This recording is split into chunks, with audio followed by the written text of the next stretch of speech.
بسم اللہ الرحمن الرحیم۔ عزیز طلبہ، السلام علیکم ورحمۃ اللہ وبرکاتہ۔ اس ویڈیو کے اندر ہم نظم نمبر 4 فاطمہ بنت عبداللہ کی مشق پڑھیں گے۔ دیکھیں، مندرجہ ذیل سوالات کے جواب لکھیے۔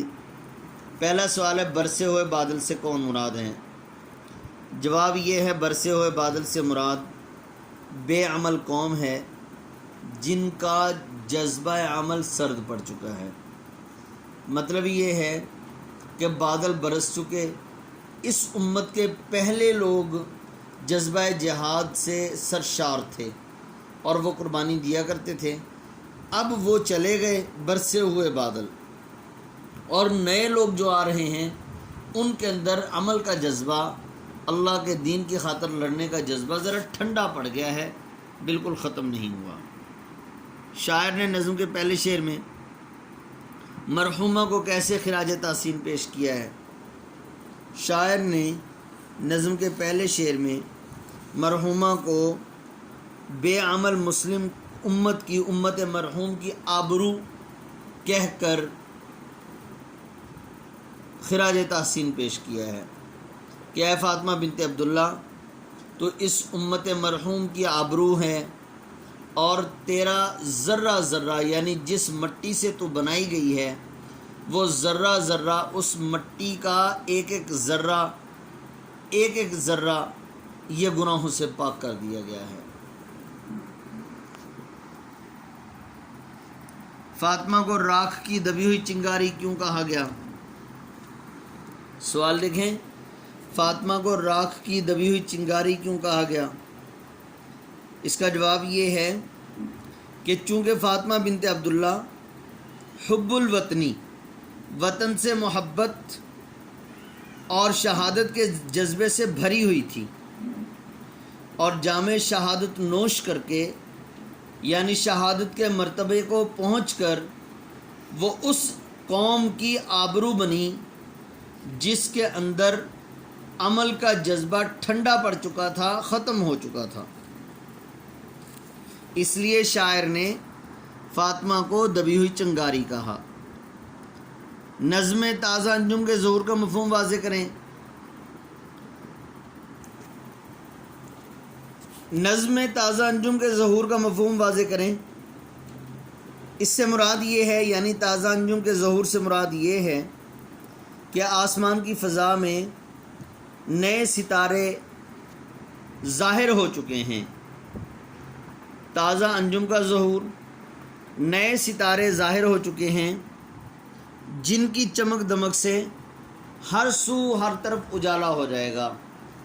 مطلب یہ ہے کہ جب یہ ستارے چمکیں گے، یعنی جو لوگ سوئے ہوئے ہیں، جب فاطمہ بنت عبداللہ کے نقش قدم پر چلتے ہوئے اس کے جذبے کو لے کر ابھریں گے تو اسلام پھر ایک بار بلند ہوگا۔ مراد یہ ہے، اس سے نشاط ثانیہ مراد ہے کہ اسلام ایک بار انشاءاللہ العزیز پھر سے عروج پکڑے گا اور پوری دنیا پر پھیل کے رہے گا۔ آنکھ کی شبنم افشانی سے کیا مراد ہے؟ آنکھ کی شبنم افشانی سے مراد آنسو بہانے والی آنکھ، غم زدہ آنکھ۔ نظم کا خلاصہ اپنے الفاظ میں لکھیں، پیپر میں خلاصہ نہیں آتا۔ نظم فاطمہ بنت عبداللہ کے شاعر کی تخلیق ہے، علامہ محمد اقبال۔ یہ نظم کس مجموعہ کلام سے لی گئی ہے؟ بانگ درا۔ فاطمہ بوقت شہادت کس فرض کی ادائیگی میں مصروف تھی؟ پانی پلانے میں۔ شاعر نے فاطمہ کو حور کہا ہے، صحرائی۔ اپنی خاکستر سے شاعر کی کیا مراد ہے؟ امت مسلمہ۔ درج ذیل الفاظ پر اعراب لگا کر تلفظ واضح کریں۔ دیکھیں، سقائی، سین کے اوپر زبر، قاف کے اوپر شد اور زبر، اور حمزہ کے نیچے زیر۔ سقائی، خاکستر، خا کے اوپر زبر، کاف کے نیچے زیر، سین کے اوپر جزم آ جائے گی، یہ زبر تا کے اوپر ہے۔ نشاط، نون اور شین کے اوپر، دونوں کے اوپر زبر آئے گی۔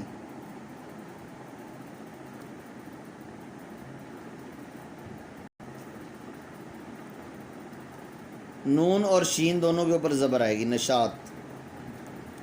جسارت، یہ زبر الف کے اوپر نہیں، اس بات کا خیال کرنا ہے، جیم کے اوپر زبر ہے، پھر سین کے اوپر زبر ہے، پھر رے کے اوپر زبر ہے۔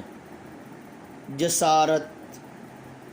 ذرہ، زال کے اوپر زبر ہے، رے کے اوپر شد بھی ہے اور زبر بھی ہے، اور یہ جزم جو ہے یہ والا یہ ہا کے اوپر آئے گا، ذرہ۔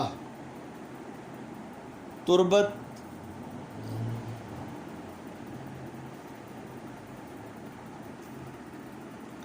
تا کے اوپر پیش، یہ جزم یہ رے کے اوپر ہے، تربت کی رے کے اوپر، با کے اوپر زبر، پھر تا کے اوپر جزم۔ سپر، سین کے نیچے زیر، پے کے اوپر زبر، رے کے اوپر یہ جزم آ جائے گی، سپر۔ جی آگے دیکھیں، دیدہ انسان سے شاعر کی کیا مراد ہے؟ دیدہ انسان سے شاعر کی مراد انسانی شعور اور بصیرت ہے۔ ایک ہوتا ہے بصارت، ایک ہوتا ہے بصیرت۔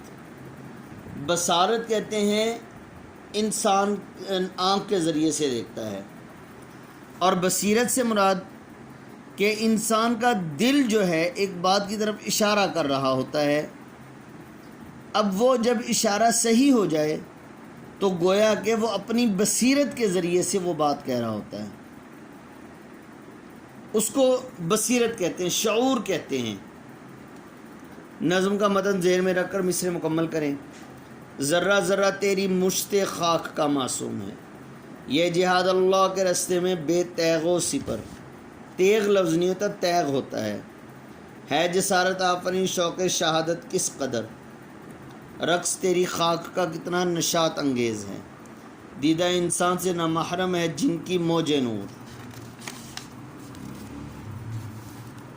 درج المرکبات کا مفہوم، مختصر مفہوم لکھیں۔ مشت خاک، مٹی کی مٹھی، بے تیغ و سپر، بغیر تلوار اور ڈھال کے، شبنم افشاں آنکھ، آنسو بہانے والی آنکھ، نغمہ عشرت، خوشی کا گیت، نالہ ماتم جس کو ہم سیڈ سانگ کہتے ہیں، اس کو کہتے ہیں نالہ ماتم، غم کا گیت، دیدہ انسان، انسان کی آنکھ۔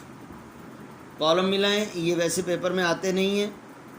تیغ اس کے ساتھ سپر، حور اس کے ساتھ صحرائی، گلستان خزاں، فضا آسماں، تربت خاموش،